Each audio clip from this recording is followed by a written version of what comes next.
So it all comes down to this. The 27th of January, the big day is finally upon us. The World Sports Betting Cape Town met with 11 races of jam-packed fields with a pick six carryover attached to the meeting targeted pool of 10 million rand, and perhaps most importantly and most crucially, World pools coming to the party as well. Not for the first time to Met Day and not for the first time in South Africa. They normally attach themselves to the Gold Cup at Hollywoodbets Greyville, but those pools, those win, place, swinger and quinella, which is effectively the exacta, those numbers will be through the roof. And it's high quality action as it always is. And for this Cape Racing panel discussion, I'm joined by probably one of the best minds in South African racing, if not the best, and the log-leading South African jockey who I'll welcome in just a moment. Just before we get there, though, don't forget to subscribe to our Cape Racing page, and we'll give you all the content that you desire, all the content that you want, and listen to your suggestions as well, and potentially throw some of those into the mixer.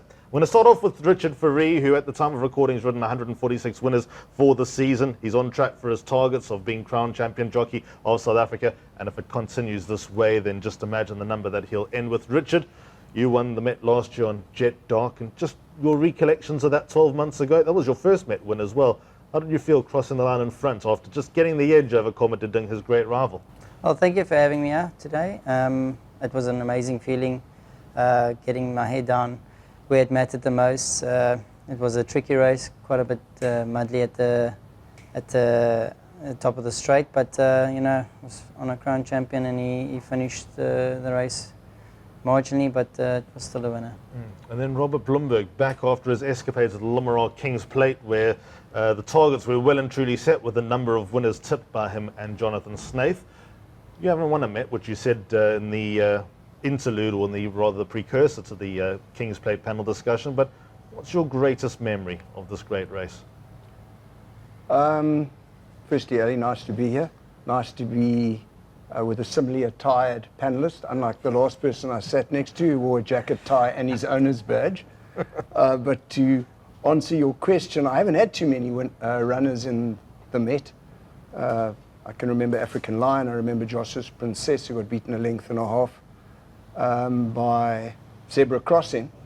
But the most fond memory I have is a different story, and that was Mark Antony's victory, because I was a youngster in those days and very gung-ho, and I hired a restaurant and sent out invitations to 80 people during the course of the week, and the invitation read in honor of Mark Antony's victory. So I was tempting fate, but it wasn't close. So that's probably my most enjoyable memory.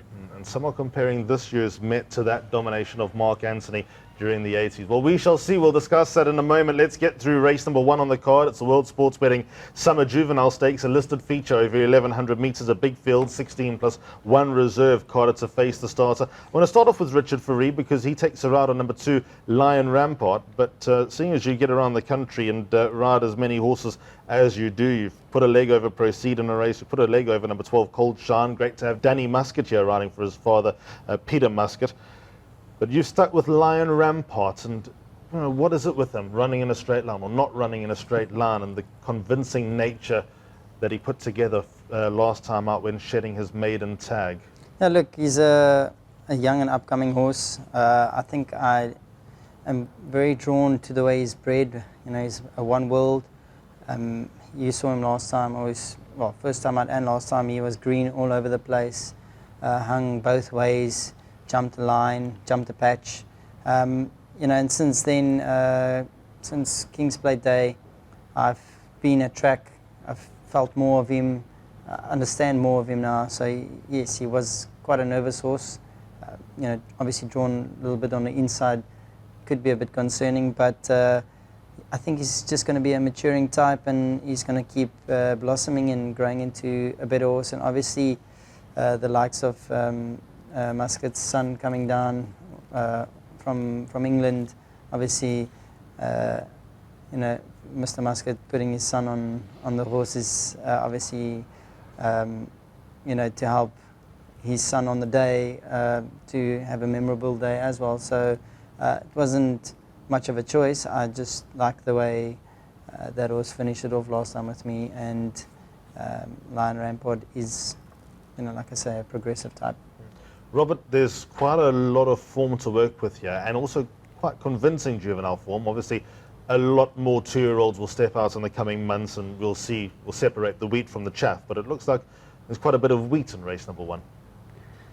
Probably, Ali, but I still think it comes down to a match race or a rematch between Lion Rampart and Roman Agent.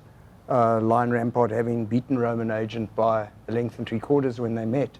The difference being that Lion Rampart was having his second outing and Roman Agent was making his debut. And I think that the extra 100 meters will suit Roman Agent more. And, he's a bit more experienced now. I don't see anything reversing with Roman Agent on their last run. I know that the Muscat horse, Cold Shine, showed tremendous pace last time and was only touched off late. But again, I think the extra 100 meters is going to fall into the hands of Roman Agent. And I don't see the filly Sweetie Darling even being 4 pounds better off at the weights reversing either. So I think it's a match in 2. I think either 2 could win. But I went for Roman Agent last time when I made mention that I thought that 5-1 was a crazy price and that he would start under 2-1, which he did. And if you look at the betting now, Lion Rampart in the region of 18-10, 2-1 versus Roman Agent in the region of 7-2. Roman Agent represents a lot more value. I think he's likely to shorten again. And I think you will get better Lion Rampart.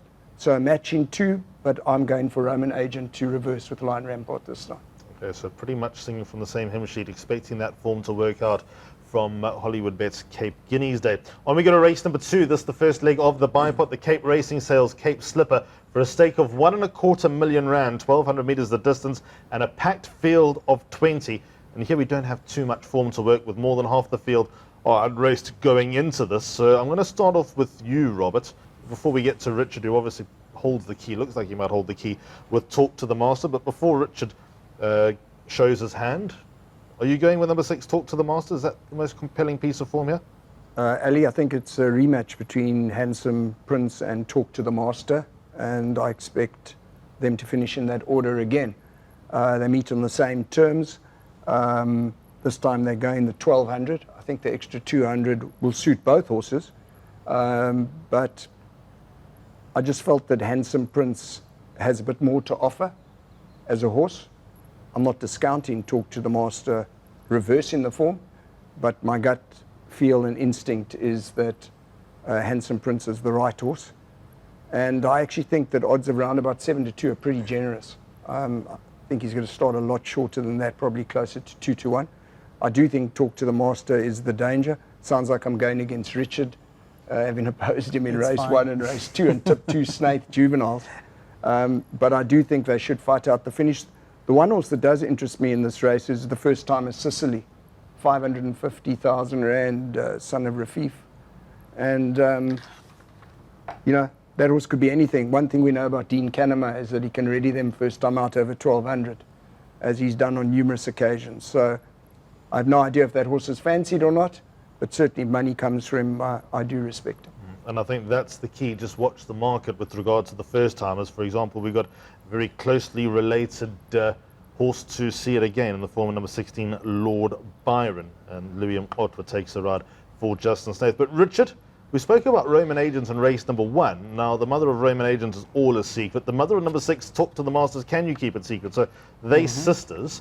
Number 6, Talk to the Master, very pleasing run first time out. Got a length and a half to find with Handsome Prince, though. Have you sat on him at home? What have you felt? I've sat on him quite a few times. You saw Handsome Prince last time out was a short favourite. I was 25-1. So obviously nothing was expected of the horse, and he ran a great second. And I've been on him at track quite a bit leading into this, and lovely sort of horse. One of those that I quickly try to snatch up and get ready for this sort of race. You were very, very quick onto the phone, or your agent was quick onto the phone after that debut run. Watch out for this horse? Yes, well, what happened was I actually just rode some regular track work, and Mr. Marshall allowed me to throw a leg over him and took him down the track, and didn't know who he was, but he ticked a couple of boxes, which I was quite happy about, and came back and asked about the horse and did some research, and Very fortunate to be able to get on him into a sort of race like this. But also saying that, you're taking on a whole bunch of horses that are unexposed, young horses, even, you know, you don't know. You're going into the abyss with a race like this, so anything can happen. But saying that, I'm quite pleased to this horse is with his progress going into this race. Okay, so that's good news. Sets up for those two horses, unless one of the first timers do look to be, or do turn out to be, very promising indeed. Then we go on to race number 3, the Schweppes Politician Stakes, a Grade 3 over 1,800 metres. This the Derby trial for the Splash Out Derby, which will be at the end of February, and it's traditionally a very good race to which Cape Town 3-year-olds are going to come out and be progressive over a trip. We know Snow Pilot over a mile on the Hollywoodbets Cape Guineas, but what about when we get to the Derby and over 2,000 metres, and who's going to be those classic horses when we get to Durban? Richard, I'm going to start off with you here. You ran number 1, the Grey King, who's suddenly turned the corner. His maiden win was a maiden win from a bad draw, but it was appealing to the eye. But the way that he followed up was encouraging. Over 1,800 metres, though, is he up to it? There look to be horses that are obviously, you know, feature race tested, that have held their own at the level, but can the Grey King give them something to think about, yeah? Yeah, look, I rode this horse quite a while back when I was working for Mr. Snatestall. He always looked like a horse that's going to need 2,000 metres plus, and the fact that he won 1,400 metres, surprising. But saying that, he's got an 87 rating, and there's horses in this race with some serious ratings. For me, biggest danger is Greenworth Envy. He's been tested. He's run against some of our best 3-year-olds around. Yeah, so it's a tricky race. Luckily, got a nice draw riding for the King's Club.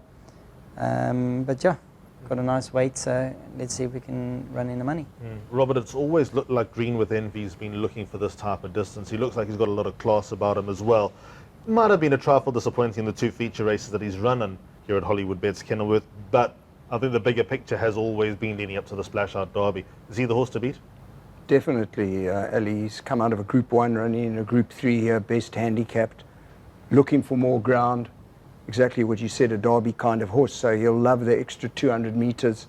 Odds around about 22 to 10 is actually quite generous, and he's definitely, without a shadow of a doubt, the horse to beat. Look, there are some horses here who are progressive, who have bright futures. Harajuku, the Grey King, get impressed. But I think that the biggest 2 dangers are Call to Unite, who I think is probably better than his rating. I thought that Grant van Niekerk butchered the horse last time, to put it bluntly, and he could be better than rated. And then another horse that may well be under the radar, might not have won a strong race, but was actually very impressive, is Holding Thumbs. Quoted at double-figure odds. This horse could be anything. So if there is going to be an upset horse, that could be the horse. Yeah, he's a good-looking horse. Remember him at the sales, Holding Thumbs. And it's a big test for him. Let's see if he's up to it. As we now move on to race 4. 10 million rand the target in that big pick 6. I think we might get a step above that. This is the World Sports Betting Best Odds Guaranteed Cape A Stakes over 1,400 metres. And they're horses that have been tried at feature race level here. And there's the perennial runner-up, or place getter rather, in the former number 4, At My Command. Running against Quasi for sure. This race looks tailor-made. Captain Fontaine's got to be a big player as well. Down the page, a few others that make some appeal. Robert, At My Command, what is it with him that he just fails to get his head in front? Yeah, look, you know, last time, Ali, he was very well handicapped. I fancied him and he was touched off, and that seems to be the case with him most of the time. And again, he's very well weighted here. He's 8 pounds best in, and must be the horse to beat. The concern being the drop in trip now, back to 1,400. And you ask yourself, you know, what's going to come and nail him this time? To me, the horse to beat here is Quasi for sure. You don't get much more consistent than him, and he's pretty damn versatile. And I actually thought that Quasi for sure's last run in the Merchants behind Cosmic Highway was a cracking effort. So they would be my top 2 choices, At My Command and Quasi for sure. If there is going to be an upset here, a horse who could still be under the radar with the handicappers is Pomodoro's Jet. May not be necessarily well handicapped here, but he seems to be on the upgrade. was maybe a shade lucky to win in the boardroom last time, but his run prior to that, he beat Prometheus.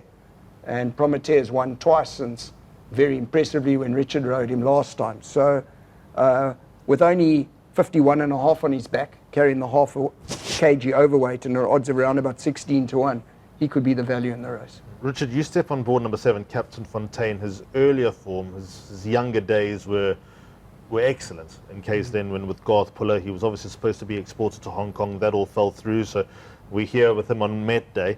If he turns it on, puts his mind to it, and remembers who he was as a younger horse, he could very easily turn them over. You sat on him last time. What's your report card on him, and who are the horses to beat? Well, look, he came off a bit of a layoff, moved up really well. I know he's a 6-year-old gelding. Got a lovely draw. For me, obviously, KwaZulu for sure, stands out, the best horse in the race.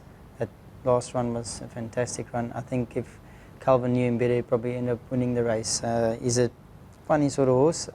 We didn't go that quick in that sprint, and if he'd maybe allowed him just to get going a little bit earlier, he probably would have finished off winning that race. But yeah, I think the 51 kilo plus half, obviously Pomodoros Jet.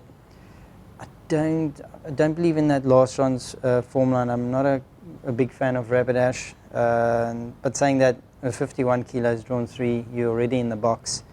You can steal a kind of race like this. But at my command, forward rolling horse, he's fine with the distance. He's a Karori. He'll go the 1400 on his coconut.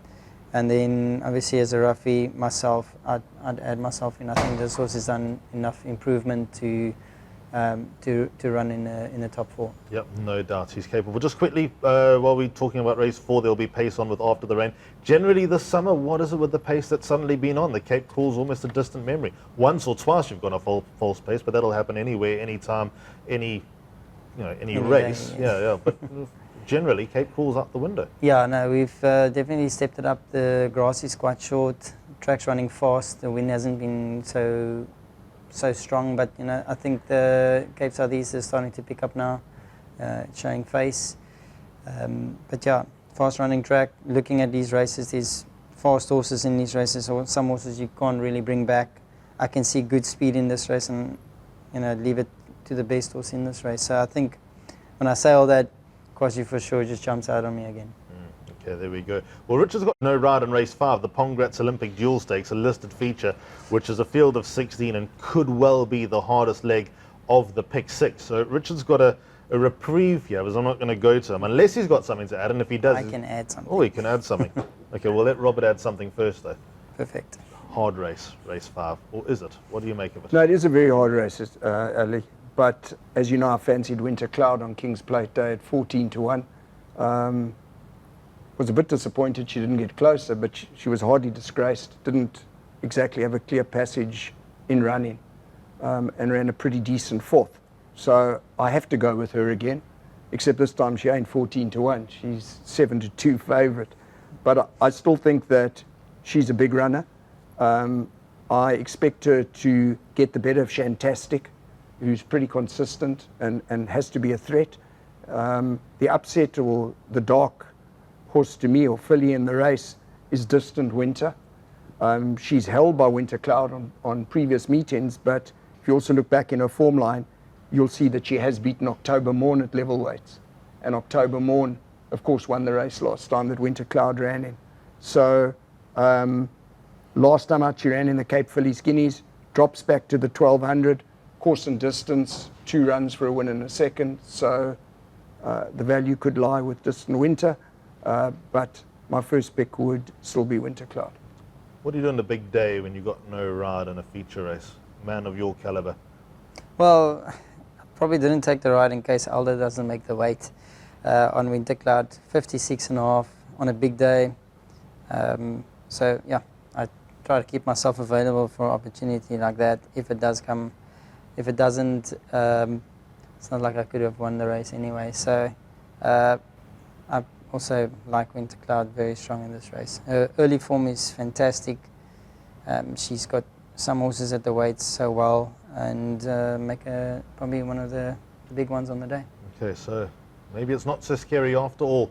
Race number 5, on the card. As we go on to the 6th race, and this is the first Grade 1, the Whirlpool Cape Flying Championship over 1,000 metres. I'm really looking forward to this race because it's been a very compelling rivalry over the last year or so between Thunderstruck and Isivungu Vungu. They're back again. We also got the dynamic of Dice coming from Lucky Hudolakis' yard, rated 130. His win on Betway Summer Cup Day in the Merchants was out of the top draw. Obviously, Gladiatorian was the winner at Hollywoodbets Scottsville just a week before the Met. But Richard, you ride Isivungu Vungu. I think the natural first question to ask was there a bit of meat on the bone in that seasonal debut when Thunderstruck just outdid you?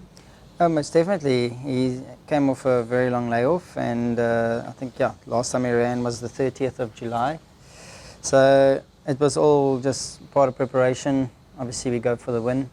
He jumped out and he was relaxed, and I looked to my left and Striker was sitting there in a pose.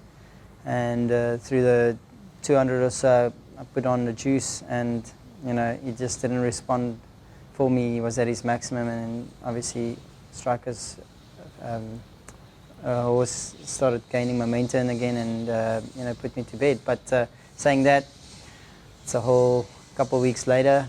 I've had some good time with him back at home. Obviously found one or two little niggles, and Mr. Muscat and his team have been working on it, and he's a happy horse this time. So it's all systems go. What was his best one, the computer form sprint over 1,000 metres or the Mercury over 12? I think the Mercury, because he had an awkward draw, bounced him, took him forward, and in his young days he was quite an aggressive horse, and if you try that 2 years prior to that, he probably would have run away with you. But now he's a lot more mature, he waits for you. I think he possibly could have stolen that race, and it was just the cherry on the cake for us, winning that one.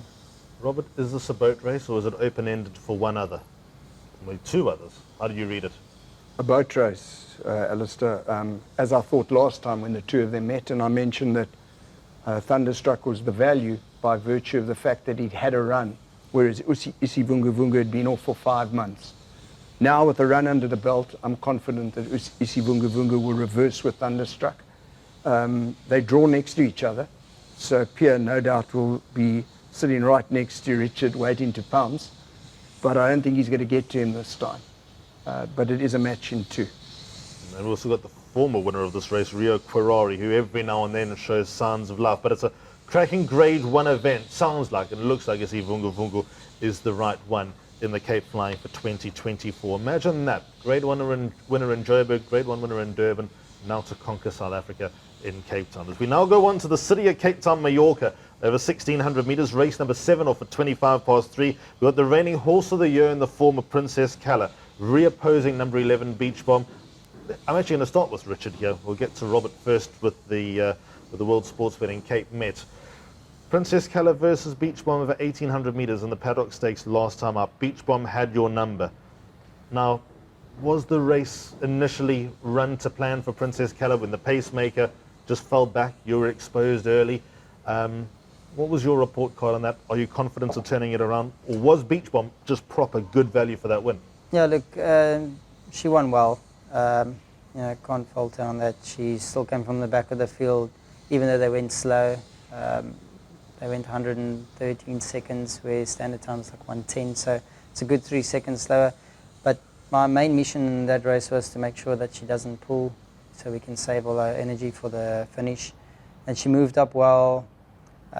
She did everything great until there was the crunch time to ignite the afterburners and finish it off. But she just flattened out at that stage, and she ran to a mark where she couldn't get away from them through the 200, whereas normally by then she would have pulled 2-3 lengths on them at that stage. So yeah, wasn't her best run, even though she ran a good second. The third horse was right on top of me. I think another 2 strides I ended up running third. But we've had sufficient time now to focus on her and her well-being and getting her ready for this race, and I feel a lot more confident going into this race than the last time.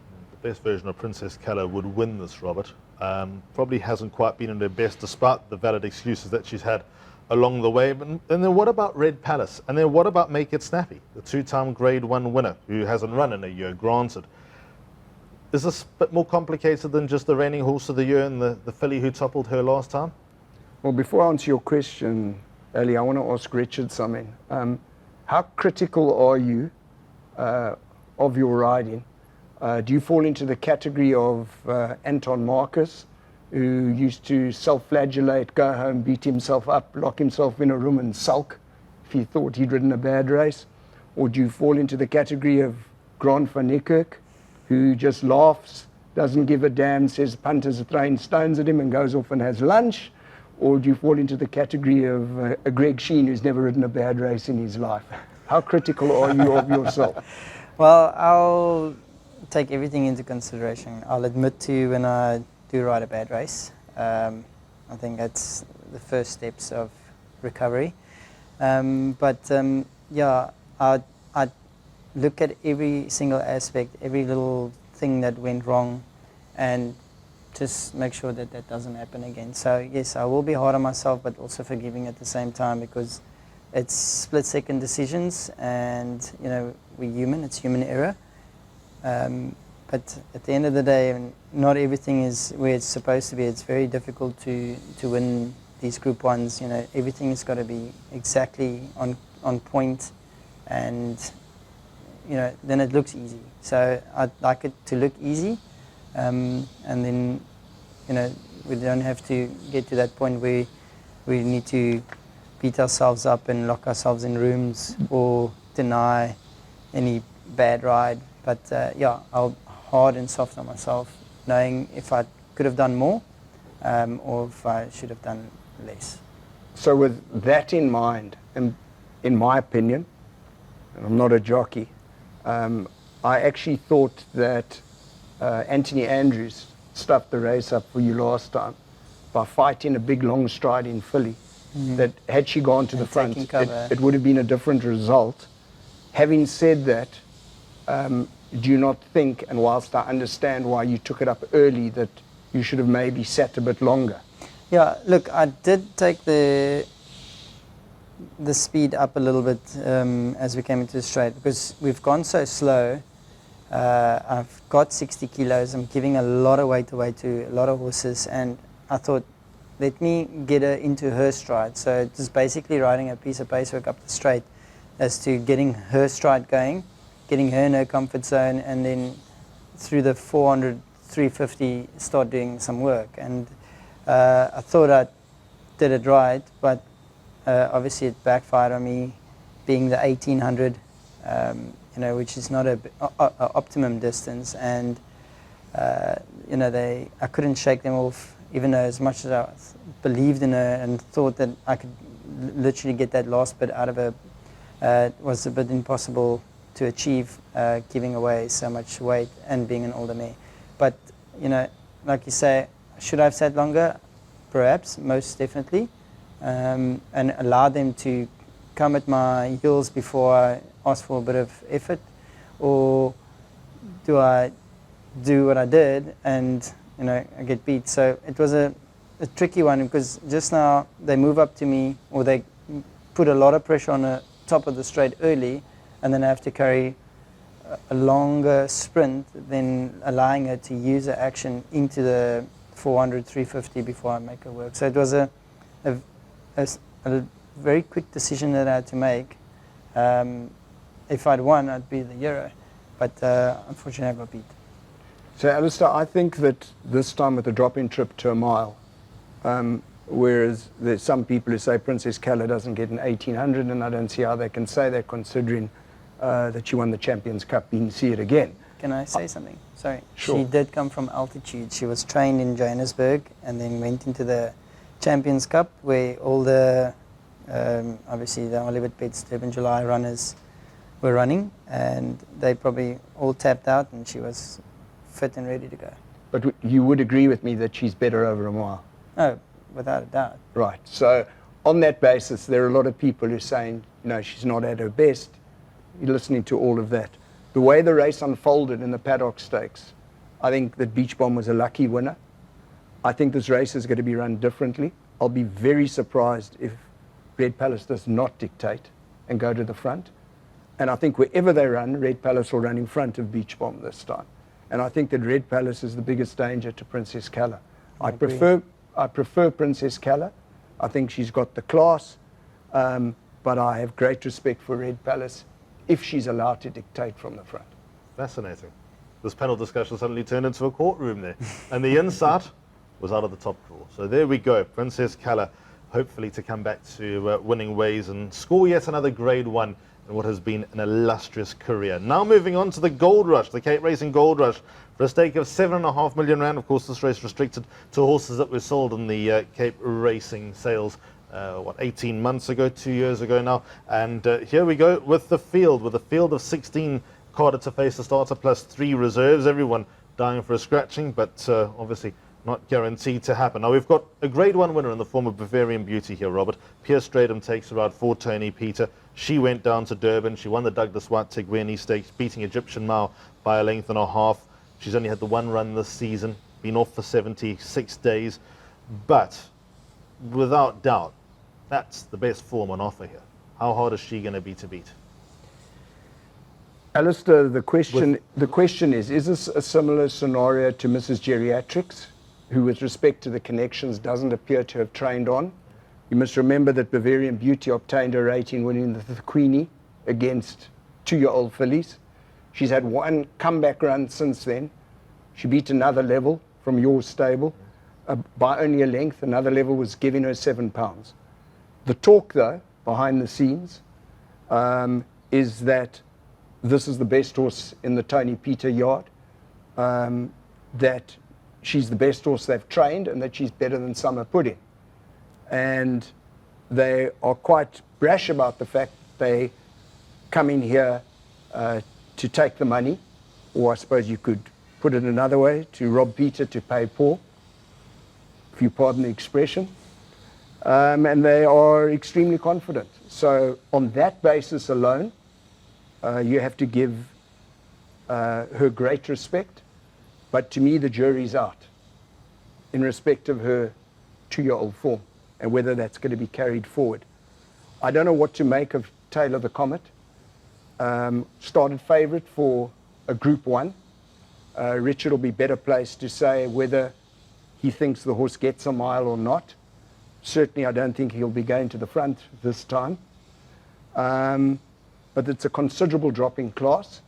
I won't put Richard on the spot and ask him about the stories that do the rounds that the horse sticks up in the morning and doesn't work, because he said off camera that he doesn't ride the horse in work at all. But you obviously have to respect Taylor the Comet. And I want to get to Richard with the same question with Taylor the Comet. Your horse qualifies in the category in this race of very, very, very smart horse, not guaranteed to get the trip.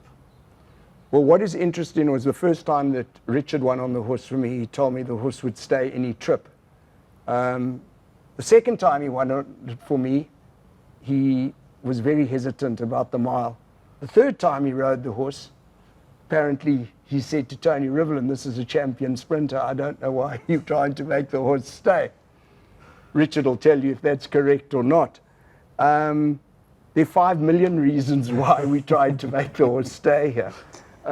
We got a ticket into the race through World Sport Betting, and things didn't map out last time. He was drawn wide. We had a choice: either drop him out or try and overcome the draw. The trouble is he's got such gate speed, this horse, that we basically had no choice. He then didn't get, once he'd got across fairly effortlessly, he didn't have cover, and then he got bumped by Vaughan Marshall's horse twice at the top of the straight, and that sort of fired him up a bit. I can tell you that in work, and we've galloped him over 1,500 meters and 14 on the cinders, 1,400 meters here, no problem, he drops the bit. But a race is a different story. I can categorically tell you we are not going to the front. I think we've got the right rider on board. I'd love to have had Richard, but Richard was committed to Taylor the Comet. But in Gavin Larena, I think we've got a jock who will suit the horse, who hopefully will be able to settle him. And if he can be settled, he's got the turn of foot that it's not impossible, because I do think he's a hell of a good horse. And I think he's the kind of horse in future, and if things don't map out here, we just go back to sprinting. the Golden Horse Casino Sprint at Scottsville of bottom weight in the season. That's a race that looks tailor-made for him. So I do think he's a runner. The only other 2 horses in the race that I can possibly give a chance to is Rapidash, because I know he stays a mile. There's so many horses in this race that have stamina doubts, and Infrared, because he definitely stays a mile. And he was unlucky last time as well. Richard, extending on that conversation about King of the Gauls and a trip, the same thing goes with number 8, Tail of the Comet. Very, very good horse. Quite a quirky horse, as we've seen on the races before. But who's got the inside track to winning the Gold Rush? Infrared. I know he's only running off for 88, but he stays. Lovely horse. And obviously Rapidash, his last run. But I'm not a fan of him. I know he's a tricky horse. You know, so coming back to King of the Gauls, beautiful horse. Saw him this morning again. He looks like a sprinter. He's just got a lot of speed in him at the moment. But last time when I rode him, I think if we jumped him and just, you know, from that bad draw, you know, take him back, leave him alone at the back, and, you know, see what he does, he would have run right on top of him. He is a nice horse. I can't wait to see this horse's career unfold. I really think highly of this horse. And then Tail of the Comet, going to be loyal to the syndicate. Beautiful horse. He's obviously highly strong himself as well. He's got a lot of speed in him. I also think he's a very good sprinter. But if we can just get him to sleep a little bit longer and come into the straight and let him unwind and run his race, he'll be right there at the finish. Speed are going to be an issue in this race with all the stamina darts? Look, there's 5 million reasons for them not to go slow. So I think the speed will be on in the beginning, and obviously midsection somewhere they're going to drop anchors, which is usually the case in this race, and then they're going to make a sprint for it. So it's just going to be ready for it. Survival of the fittest at the end. Now we go on to 4:45 local time for the World Sports Betting Cape Town Met over 2,000 metres. It looks like the See It Again show. It should be the See It Again show, but will it be the See It Again show? Is there an alternative totally off radar that we need to give a bit more attention to? When you look at this race, you can't see past See It Again. There's just nothing else around to give him any cheek. So I think the race is more for second, third and fourth. Who's underappreciated bar See It Again in this race? Who's okay, by virtue of the market and the nature of the race, everything else is going to be at a big price. Who do you think we've got to give a bit more attention to potentially run into the money? Yeah, look, Montaigne got a hiding at the handicapper. Rascallion, his last run last year to Jetok, he had heaps of interference. He got beat 2 lengths. He comes from a wide draw. After that, Royal Aussie, stamina doubts. I don't know if he's capable. I think if they do ride him cold like last time and he runs a good race, you know, he can be right up there. Almatana is a very good miler, but saying that, last year in the same race, also heaps of trouble. Mucha Dinero, 20 points for the last win. I don't know. He does run on nicely, but at weight for age, he's way out of it. So Anfield's Rocket, left alone, he could run on. Yeah, there's not much really. In double superlative last time, had him forward in a fast-running King's Plate. I think he'll be a lot fitter and one of those horses you can include in the quartets. Robert does look like the See It Again show. Shortest priced Met favourite in quite a while. You spoke about Mark Anthony at the top of the show. So let's assume that you're going to tip See It Again. You'll put your cards on the table now. What passed him in this race? What do you make of the rest? Okay, so we're going to deal with the second and third first. Yeah. Okay, so let me first say that one thing I learned from Dunford's time was that the July, I call it a bastardized handicap because it's a handicap with certain conditions attached to it, is it's always tailor-made for a 4-year-old that comes in off bottom weight, 53 kgs. With that in mind, I was very surprised that they accepted with Mucho Dinero. You know, he's gone to 110. He's basically got 8 pounds to play with. But See It Again's not the kind of horse that's going to win the Met by 5 lengths. He's not that kind of horse. And Mucho Dinero gets 3 to 4 lengths behind See It Again, and suddenly the horse is 124. They take in a gamble. I'm not entirely convinced the horse will actually even start. Same owner as See It Again. Maybe it's, I don't know, maybe it's there as backup in case something goes wrong. But if he does run and take his place, I think he'll run second. And Richard mentioned Montien. It doesn't matter that the handicapper zapped him last time because it's a weight for age contest. I think this horse has got something. You know, if you look at his sprint behind Cosmic Highway, that was a hell of a sprint in the Merchants. And he ran damn well in the King's Plate as well. So if you're looking for a roughie at a big price, 33 to 1 to run into the money, I think it could be him. But as far as the winner is concerned, MJ interviewed me in the parade ring just before the Green Point. And I didn't expect See It Again to win the Green Point because I knew that was never his mission. But I said to him that day on air that I thought that See It Again was nailed on to win the Met. He was 3 to 1 at that point in time. When we did the King's Plate show, I said that with Charles Dickens still in the race, I said that I thought See It Again was the biggest certainty since Mark Antony and Horse Chestnut. I'm not going to deviate from any of that.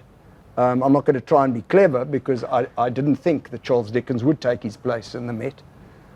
This horse is 2 out of 2 over the trip.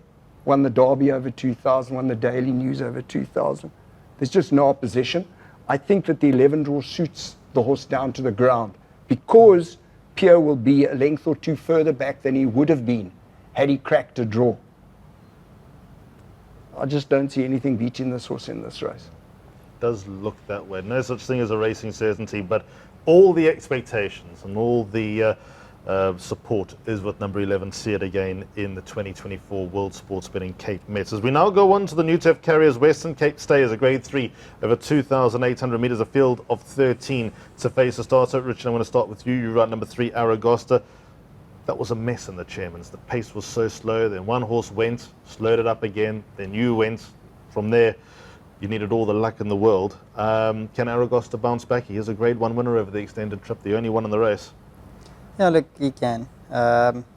He's a bit sluggish out. Last time he was sluggish out, and I was at the back of the field before we even finished the first bend, and I wasn't happy about the speed, so I progressed up forward, went and sat up second, knowing that the speed is false, and then tried to make a sprint of it, and he's not that type of horse. I probably should have gone after him a bit earlier, maybe at the 1,000, take it over and let him stretch. But saying that, was his second run in Cape Town, and usually the high-fold horses, when they do come here, their second run is a bit of a lull. But I do think he's well weighted this time. He's a fitter horse, happier horse, so looking very forward to this one. Robert, it's always a tricky race. It's a complex race. It shouldn't be because of the conditions of the race. The spread of weights is obviously not as vast as it is in the other staying races through the Cape summer season. So does it all point to Aragosta here? Alistair, if you looked strictly at the weights, Aragosta 6 pounds best in from Nebraska. But this race, this summer stayers, or whatever it's called, every year it changes its name, New Turf, Western Cape, stayers race, throws up upsets year in, year out. It is frightening the results that this race has thrown up. I remember winning this race with a horse years ago, drawn 15 out of 15, with Pit Buerta up, called Shadow Shooter. Horse was any price, had no right to win. And this happens more often than not. It's a crazy race where you can simply not discount anything. Don't even look at the weights, because literally anything can win. If you held a gun to my head, yes, I have to go for Aragosta because of the weights, and I would think that triple time is probably the biggest danger, then maybe Nebraska and one-way traffic. But knowing what I know about past results in this race, I wouldn't want to have a bet here. Okay, so that's the 10th race on the card.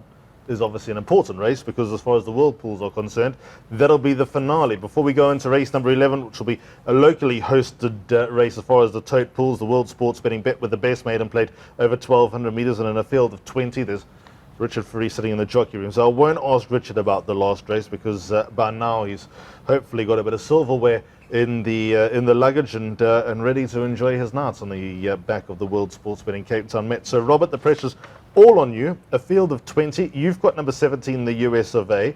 We were chatting off air. What a strong maiden this looks like when they're just winners in waiting all the way across the page. So this is an unbelievable maiden race. I don't know when I can last recall such a strong field for a maiden.